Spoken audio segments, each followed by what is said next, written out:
Throughout the Bible, God has moved miraculously and intervened supernaturally for his people. And whenever God would move miraculously and intervene supernaturally, the people of Israel would build a monument unto the Lord.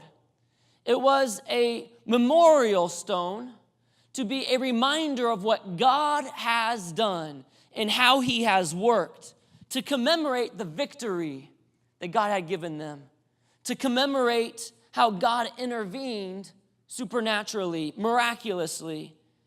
And they did that. So the people, not only the generations to come, but the current generation, as they would see those stones piled together and built up, they would be reminded of what God has done. Today, we build a monument. Today, we commemorate how God has intervened supernaturally, not only in this church, but in all of our lives. How God has set us free and given us victory, breaking the chains of bondage and setting the captives free. And so we commemorate that today.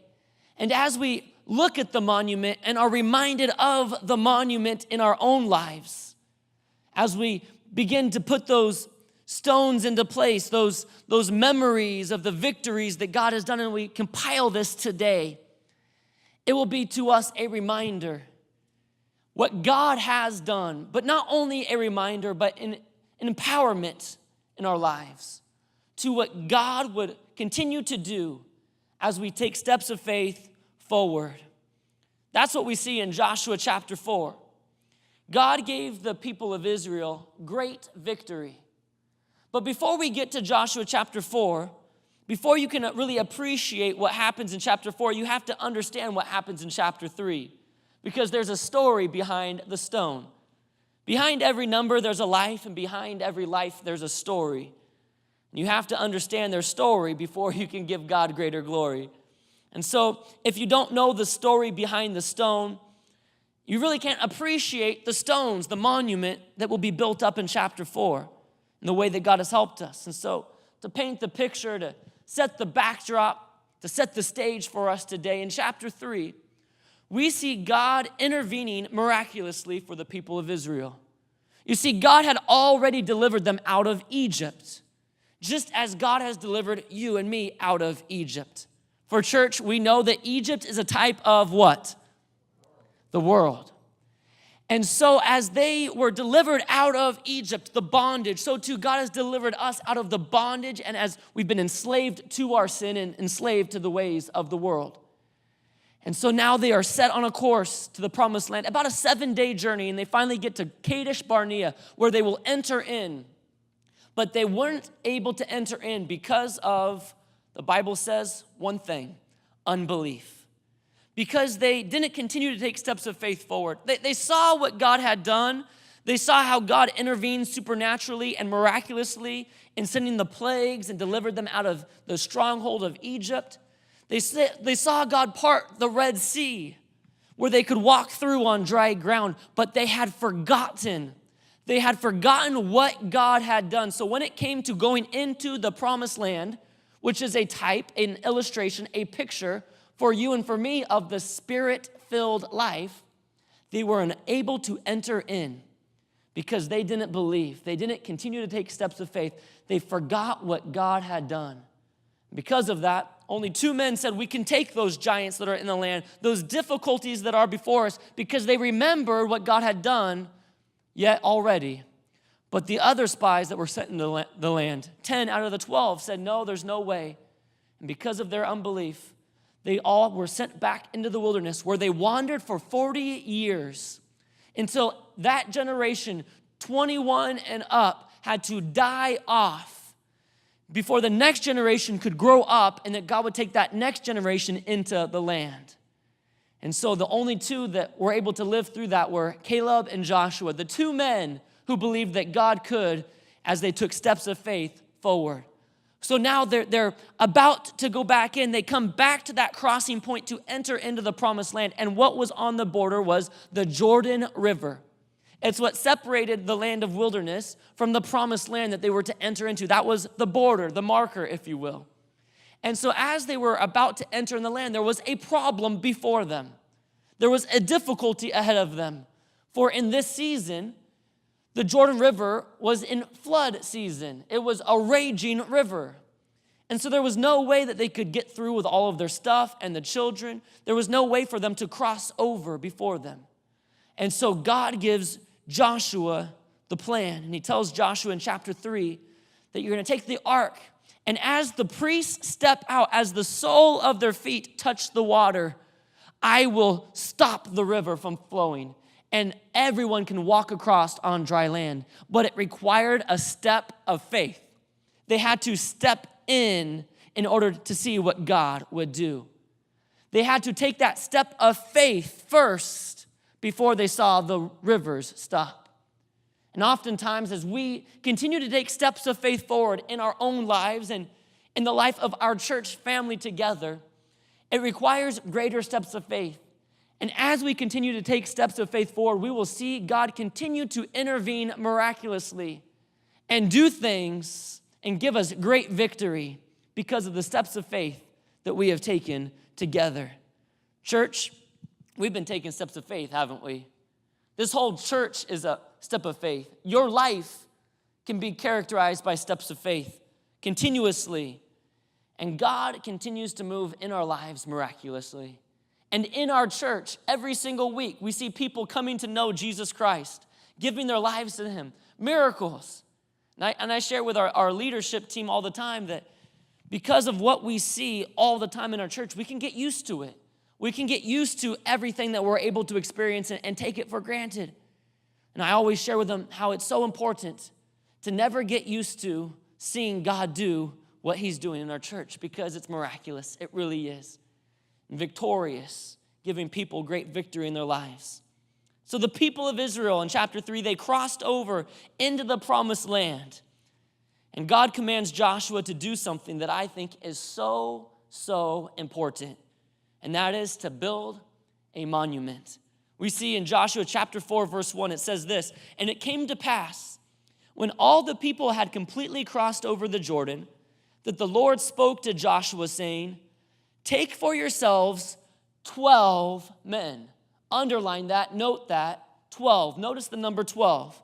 12 men from the people, one man from every tribe, and commanded them, saying, take for yourselves 12 stones. Underline that again, 12 stones from here, out of the midst of the Jordan, from the place where the priest's feet stood firm. And you shall carry them over with you and leave them in the lodging place where you lodge tonight. Then Joshua called the 12 men whom he had appointed from the children of Israel, one man from every tribe. And verse 5, Joshua said to them, cross over before the ark of the Lord your God into the midst of the Jordan, and each one of you take up a stone on his shoulder, according to the number of tribes, that's 12, of the children of Israel, that this may be a sign among you when your children ask, in time to come, that is in some future time, in some future place, for the future generations, saying, what do these stones mean to you? Then, verse 7, this is what I want to purpose my sermon after around this verse. Then you shall answer them that the waters of the Jordan were cut off before the ark of the Lord, the ark of the covenant of the Lord. And when it crossed over the Jordan, the waters of the Jordan were cut off. And these stones shall be a memorial. Another translation puts that a monument. Another says a reminder to the children of Israel forever. Notice how many times the number 12 is mentioned in these short few verses. You see, 12 in the Bible always represents completion, a finished work. And so God, in other words, is saying, look what I've already completed. And so I want you to take 12 stones. Each stone together will be a reminder to the congregation overall about what I've done, the completed work that I've done, the finished work. Look what I've already done. Look what I've already finished. Look what I've already completed. But why is that so important? To build a monument to the Lord? To look at what God has already done and completed? Because it says in verse 7, the end of verse 7, when people come, verse 6, in time to come, verse 7, it will be a reminder, a memorial, a monument. You see, they were in the wilderness, but now God is leading them into the promised land. But God knew what they were about to face. You see, up next, the next battle, the next step of faith they would have to take was Jericho, a fortified castle that was thought to be indestructible because the power of its walls. And so God tells them to build a monument on the other side of the Jordan, meaning on the promised land side, to have a reminder because God knew that there was going to be difficulties ahead of them. God knew that there were going to be challenges that they were going to have to face. In our own lives, God knows what the next Jericho will be in your life. The next things that seem to be undefeatable. The thing for you in your life personally that seems like you can't conquer that struggle. Maybe it's a wall that's been built up in between you and your spouse. Maybe it's a relationship that's on the rocks. Maybe it's your job, your career that's underwater. But as they saw the stones piled up high, for them it would be a reminder of what God has already done, what he's already completed. You see, in times like those that we face Jerichos, man, I'm flowing, I'm rhyming so much today. In times like those where we face our own Jerichos, that was good. We need monuments. I was almost going to say we need to eat Cheerios, but that just rhymed, but it didn't make any sense. We need monuments. We need reminder stones. We need a memorial which would remind us of what God has already done, the great victories that he has already given in our lives, the things that he's already completed, the breakthroughs we've already experienced. You see, there will be definitely difficulties that will come our way. The Jordan rivers, the deep times of hardship, uncharted dark waters that will be between us and where God is calling us to be, the spirit-filled, abundant life. And there will be this valley in our lives that we know where God's calling us to go, but there's this difficulty in the way, there's this trial, there's this struggle, and we can't get past it. Seems like we can't get through it. We can't move on past it.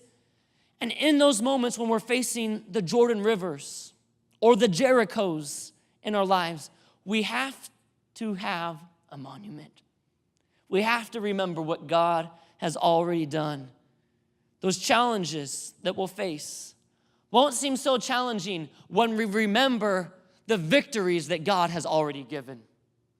When we remember what God has already done, we'll be reminded of that when we look at the monument. You see, the monument, it's not to glorify what any person has done, but that the people will be reminded of what God has done in order to give God greater glory.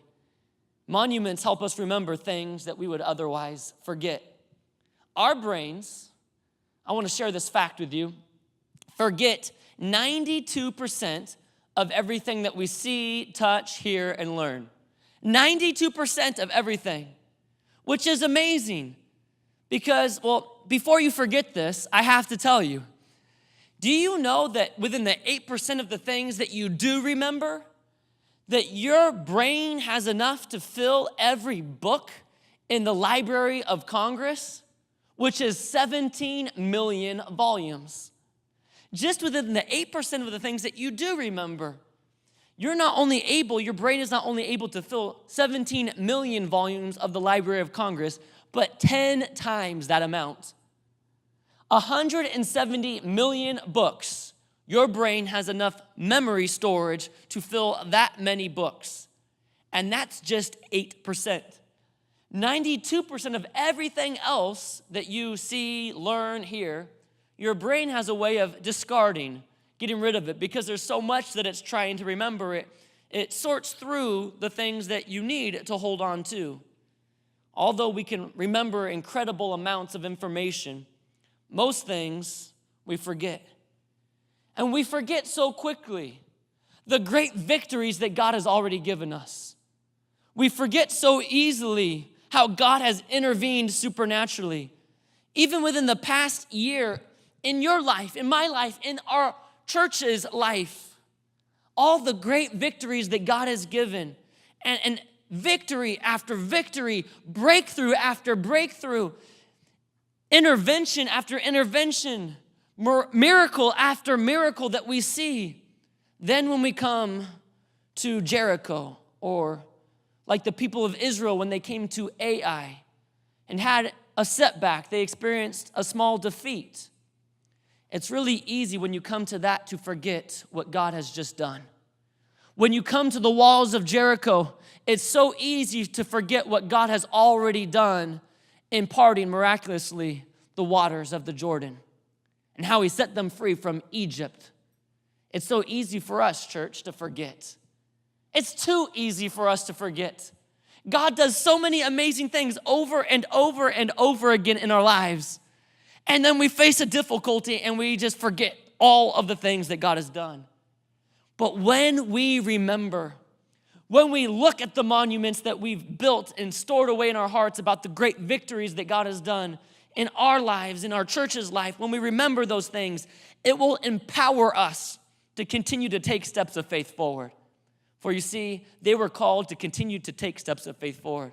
As the priests would place their feet, as their sole of their foot would touch the water would then divide, but it took a step of faith. So too, Jericho, the walls. God told them the plan. It was to march around the city, walk, that you would have to take more steps of faith. And then they would have to continue to walk and continue to walk 7 days. And then on the last day, 7 times around the city. It would take more steps of faith to continue to see God still intervene miraculously and give the people of Israel great victory. And if they forgot about the simple steps of faith that they had to take into the river, they would not be empowered to continue to take the steps of faith that they needed to see the walls of Jericho come down. If we remember all that God has done, we will have all the confidence that we need knowing about what God has already completed.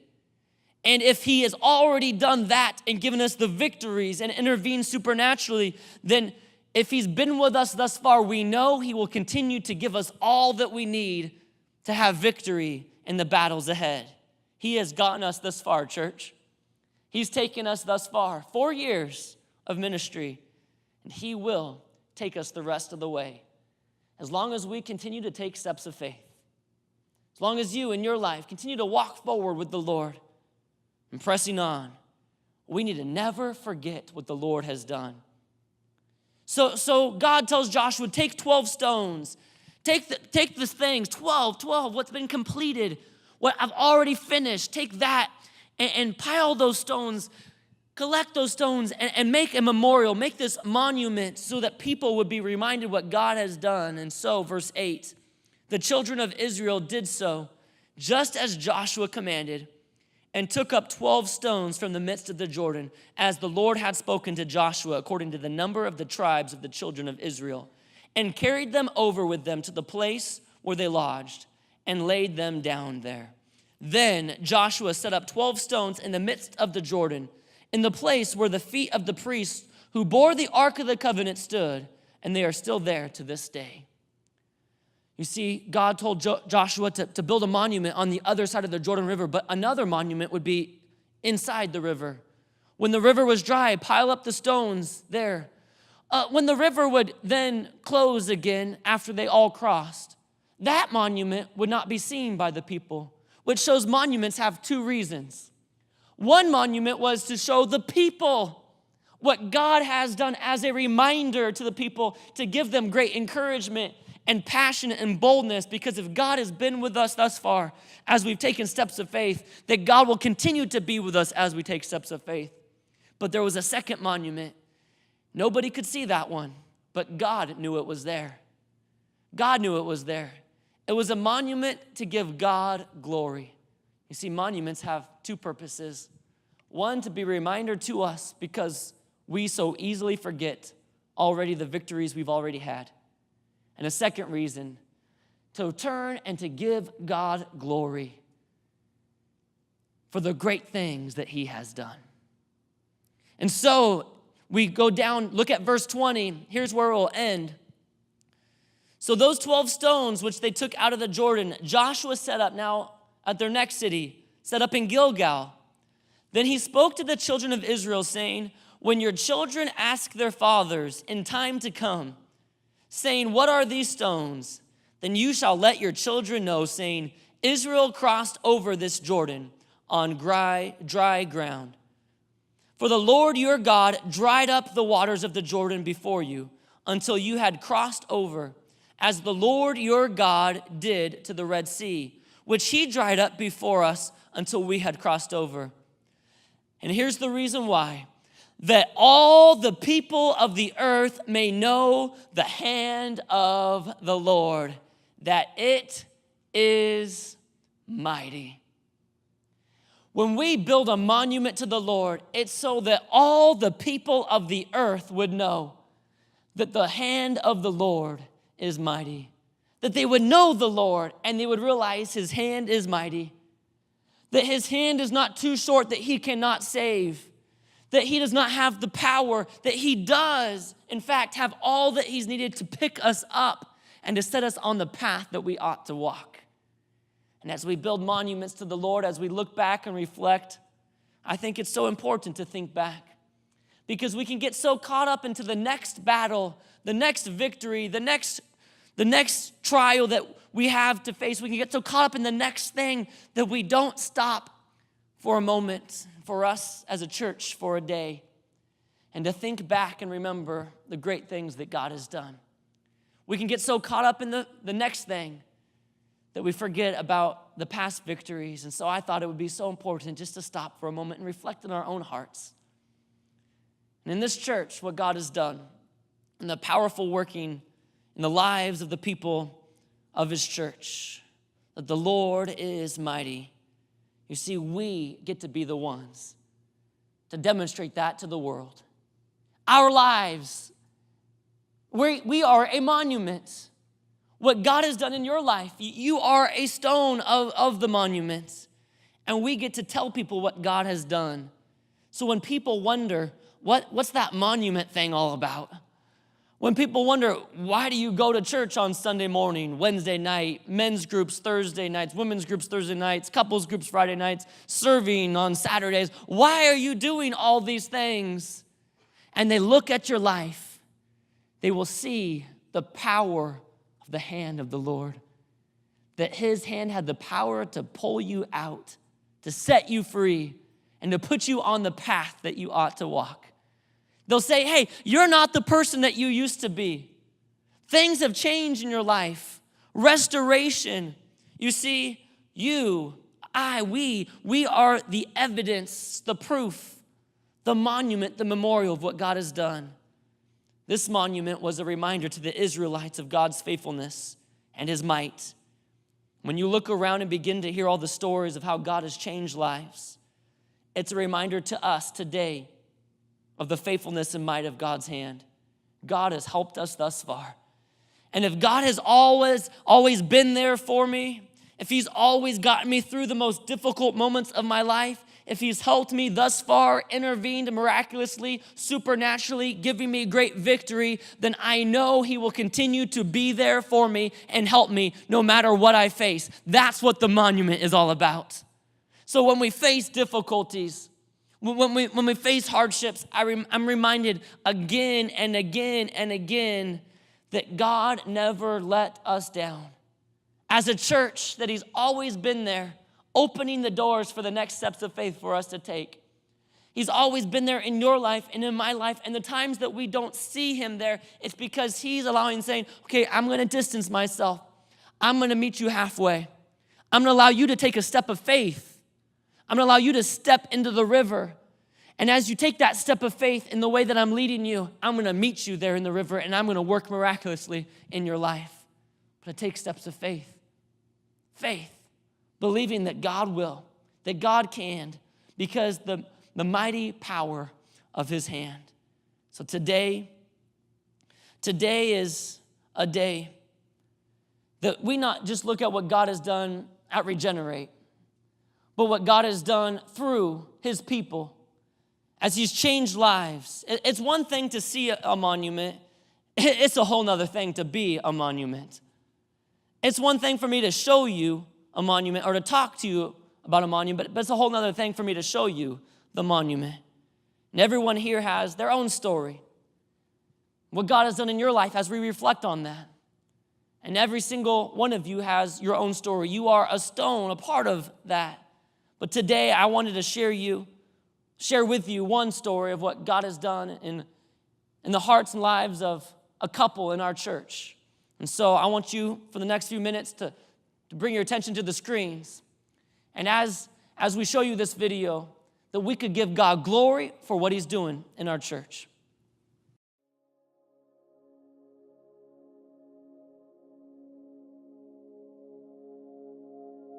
Started dating. I wasn't a Christian. Gilbert grew up in the church. In March, we moved in together. Very shortly after that, he asked me to marry him.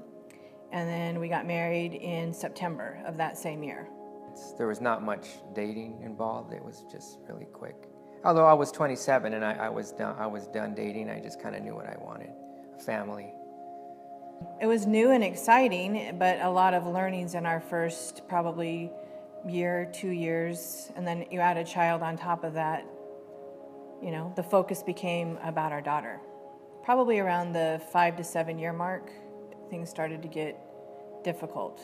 Growing apart, being caught up in then now having our second child. We were selfish individuals, I would say. And that's when I think difficulty came. We weren't great at communicating. And over time, you know, you start to drift away. You start to slow down your involvement. Life gets busy. I think as life got busier, we started attending church less and less. And in that whole process, Cindy and I dealt more and more with alcohol. And I think we used alcohol to, we kind of co-signed on each other's sin. We kind of watched each other's back as we were drinking, but it was a downward spiral of, there was a point where my wife and I had lost trust in each other. Over time,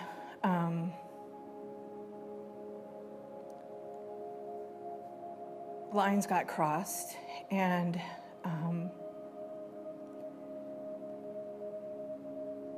I found that we were alone. I was alone. I found myself alone and wondering, how did I get here?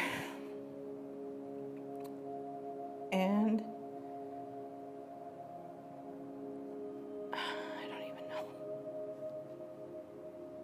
How could I have hurt so many people? And where did I go wrong? I remember sitting in my car, and I didn't know where to turn or who to turn to, and I just cried out to God and said, how did this happen? How did I let you down? How did I let everybody down?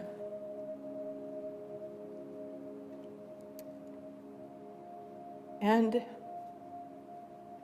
I found myself separated from the people that I love the most.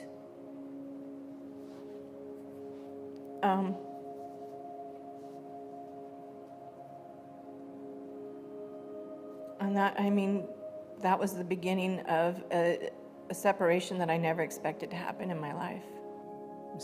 She moved out of the house, so we were totally living separate lives. We had gotten into some financial problems where we were losing, our home. It's really hard to talk about it because it was probably the darkest time of my life when, I had lost pretty much everything.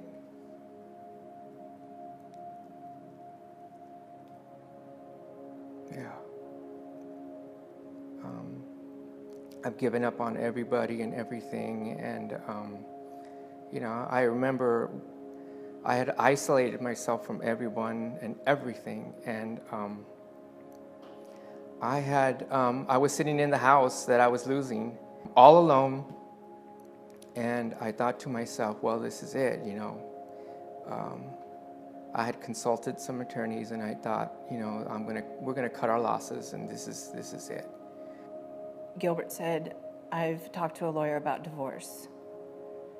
I instantly went into panic mode and wasn't even thinking clearly, and I came from a divorced family. I purposed in my heart, I thought that I would never find myself in that situation.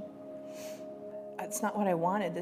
I want to spend the rest of my life with this man. This is the man that I love. But sin sets in and takes over, and you can't see straight anymore.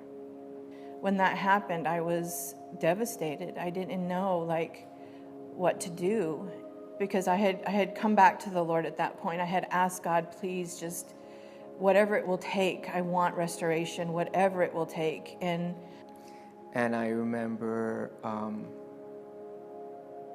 crying out to the Lord like I've never cried out to the Lord before. And I remember telling him that, all I needed was him. And even if he didn't put this marriage together, I knew that I needed the Lord more than anything. And so I came to this place of total brokenness, and at the same time it was loneliness and extreme pain and suffering. But at the same time, I remember that evening, the Lord just speaking to me, and the Lord saying that he was with me,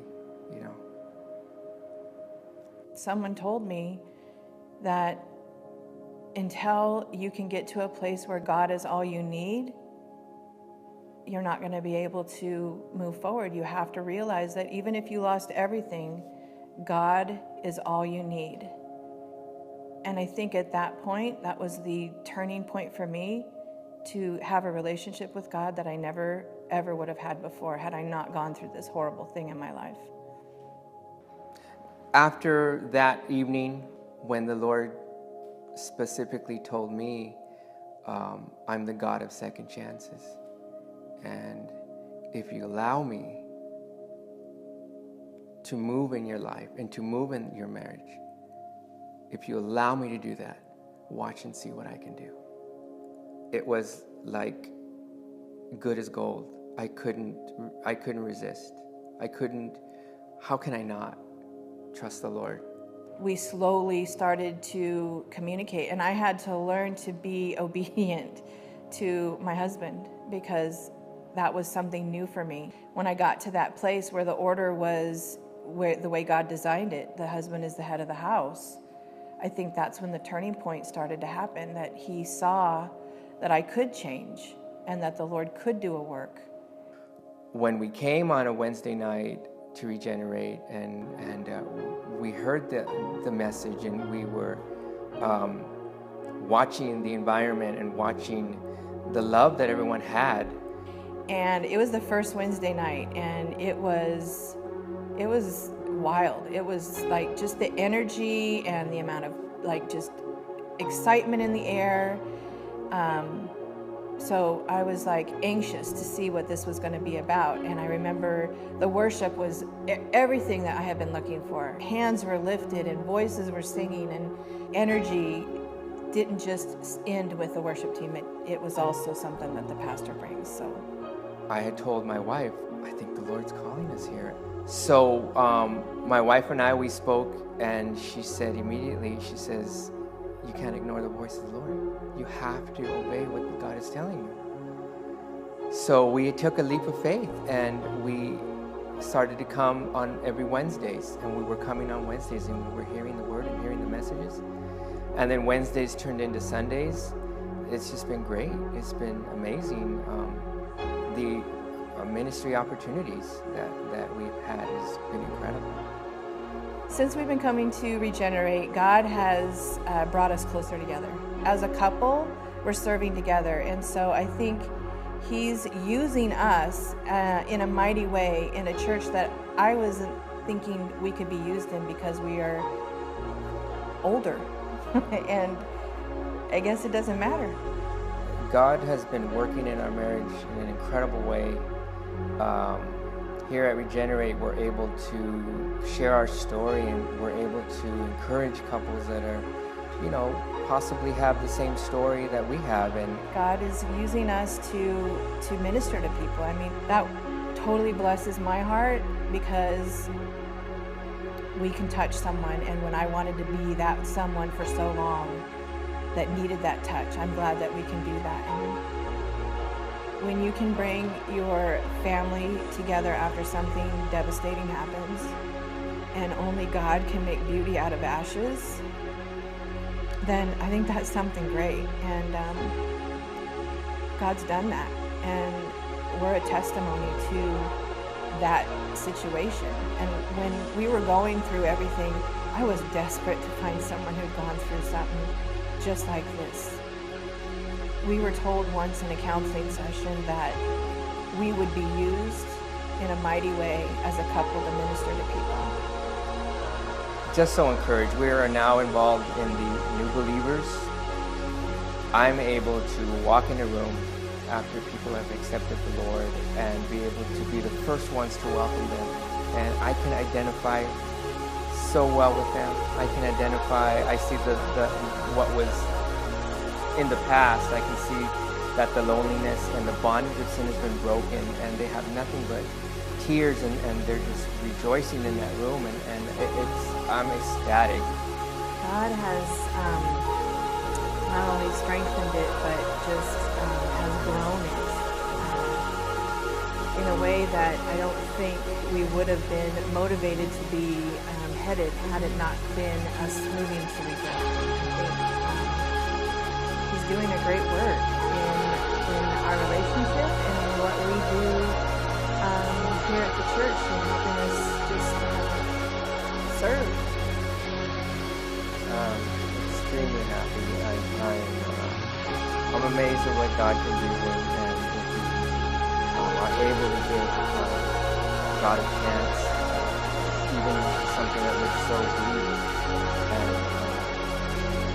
just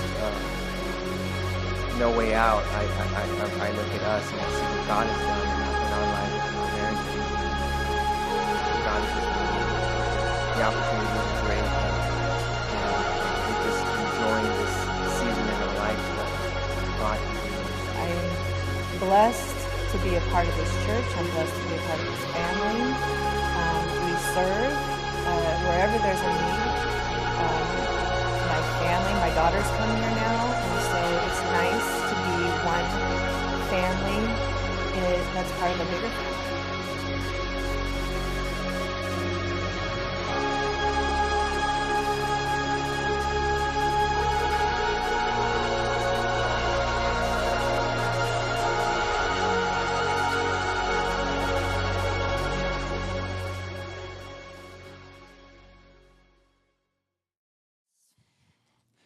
Bringing in the stones, piling them up. And the Lord, one by one, is bringing in the stones and bringing them together. Church, this is the proof. This is the proof. I'm going to call the band up onto stage. We're going to close service. You all have your own story. You all have your own moment. You all have your own testimony of what God has done. It was amazing because when Gil and Cindy were sitting in my office, they had got counsel at Calvary Pacific Coast many, many years ago, and when they were going through some hardships. And they told me as they were sitting in my office, we were reflecting on what God has done and the victories that God has given to them. I told them this, I said, you know what? God is going to use this in your life to change other people's lives and marriages and people that feel like quitting. And in any situation, it's not just for the married person, but it's for in any situation when we feel like quitting, like there's nothing gonna happen. We realize we have to continue to take steps of faith, and they begin to tear up. And she said, when we were facing the darkest time of our life, and when we were in this situation, we were sitting in this exact room, my office now, here at the building, in this exact room. And someone said, if you continue to take steps of faith forward, if you don't give up, God will use this in your life to reach many people. And then years forward, I'm telling them this now, and God is going to use this to touch lives. It was the fulfillment, the fruition of the faithfulness of what God can do as you just continue to take steps of faith forward and continue to press on. Church, how amazing is our God?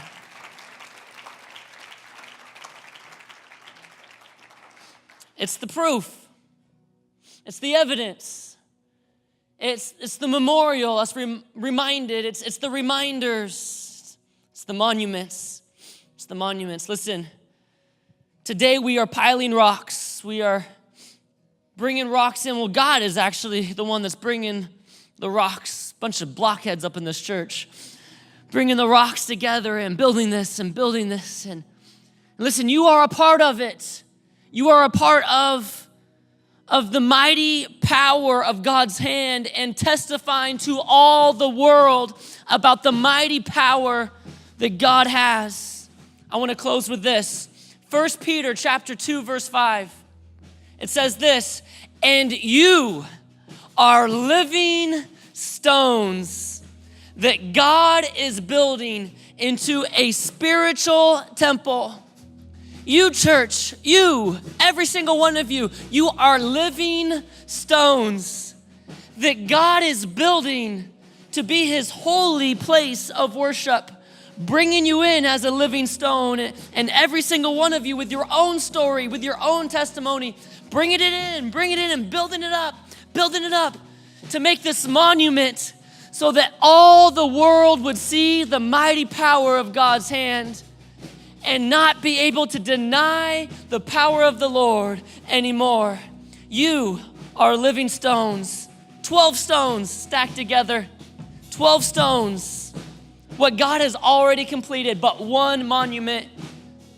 More than 12 stones here, but piled together to make this holy place, his temple, the church, to make his church, bringing us together. Listen, you're the monument. Greg is the monument. Greg was baptized at Regenerate, our last baptism. And he told us how his life was controlled by anxiety and dictated by fear. But now God has replaced his spirit of fear with the spirit of power, love, and a sound mind. And Greg now is serving as an usher in our church, loving on people and showing people love. He's the monument. Karina is the monument. Karina told us about how she struggled with depression and contemplating suicide. But her dad and her were on a walk back from the park that's around the corner from our church on their way home. Right after this incident that happened where her dad and her were trying to figure things out and sort through things. And they said, why don't we just go into church? This church right here. And they came in on a Wednesday night and they gave their lives to Jesus Christ and surrendered. And now Karina, this week, today, it's her first week teaching in the children's ministry. Karina is the monument. David is the monument. He told us about how he was addicted to drugs, losing his house, his family, losing everything. And at our last baptism, he saw both of his sons be baptized that day. And he spontaneously, if you notice, he wasn't wearing the baptism shirt that we give out during the baptisms, he just jumped in spontaneously and says, I'm gonna be baptized today too, because I'm a new person in Jesus Christ. David's the monument. Andrew and Lizelle are the monument. They struggled in their relationship with things that were holding them back from what God had called them to, and they knew in the way that they could live and all the things that God had for them. And because of that, they felt like they were always living held back from what God had for them. And they were both baptized and following the Lord faithfully. And last week, I got the privilege of performing their ceremony to bring them together as a married couple in Jesus Christ. Andrew and Lizelle are the monument. Yolanda is the monument. Matt is the monument. Karina is the monument. Devin is the monument. Leanna is the monument. Lucas is the monument. Sean is the monument. Monument, monument, evidence, evidence, victory, victory. God intervening supernaturally over and over and over again, church. It's the monuments. Let's stand to our feet. Let's put our hands together. Let's give God glory. It's stones. It's piling up evidence of what God can do, the mighty power of his hands. Let's sing this out.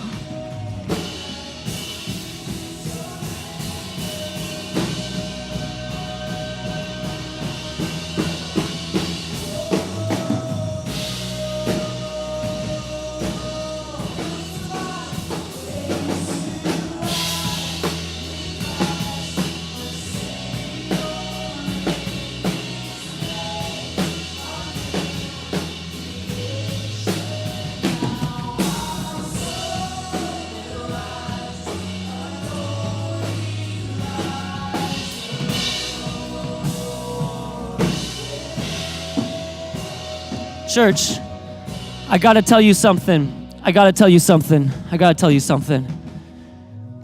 That, what you just saw, was just from our last baptism.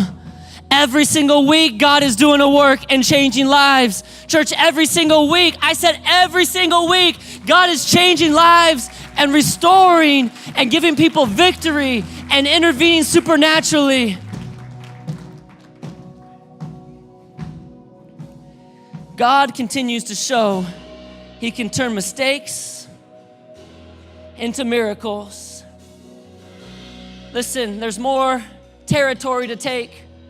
When the people of Israel were going into the promised land, Jericho was just the beginning. That was just the first battle. Church, it's just the beginning. It's just 4 years. We have many years ahead of us. But as we continue to take steps of faith forward, I believe that we're going to continue to see God give great victory and intervene supernaturally in the lives and the hearts of people. But wait, may we never forget, church. May we never forget what God has done. And today we give God glory for the work that he has done. To him be the glory, great things that he has done now and to ever. So that when God looks at you and when God looks at me and when God looks at this church, people will see the mighty power of his hand over all the world. And when people look at it, they'll realize what God has done. For he says, I am God, and besides me, there is no other. And we say, to God be the glory, great things he has done and is doing and will continue to do in Jesus' name. Do you believe that, church?